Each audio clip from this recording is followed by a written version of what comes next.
பாகிஸ்தானுடன் ரஷ்யாவின் கடற்படை கப்பல்கள் இணைந்து கூட்டு பயிற்சியில் ஈடுபட இருக்கின்றன. இதற்காக ரஷ்யாவின் 4 போர்க்கப்பல்கள் பாகிஸ்தானின் கராச்சி துறைமுகத்துக்கு வந்துள்ளன. இந்நிலையில் ரஷ்ய போர்க்கப்பல்களை பாகிஸ்தான் நாட்டு கடற்படை அதிகாரிகள் வரவேற்றது தொடர்பான வீடியோவை பாகிஸ்தான் ராணுவம் வெளியிட்டுள்ளது.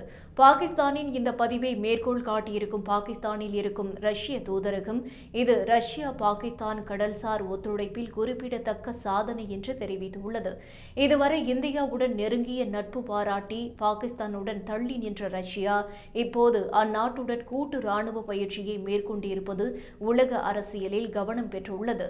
இந்தியா தனது வெளியுறவு கொள்கைகளுக்கு ஆதரவு தெரிவிக்காமல் அமெரிக்காவுடனோ அல்லது தனக்கு எதிரான நாடுகளுடனோ கைகோர்த்தால் பாகிஸ்தானுடன் தன்னுடைய உறவு பலப்படுத்தப்படும் என்று ரஷ்யா கூற விரும்புகிறதா என்ற சந்தேகம் எழுவதாக சர்வதேச அரசியல் வல்லுநர்கள் கருதுகின்றனர்.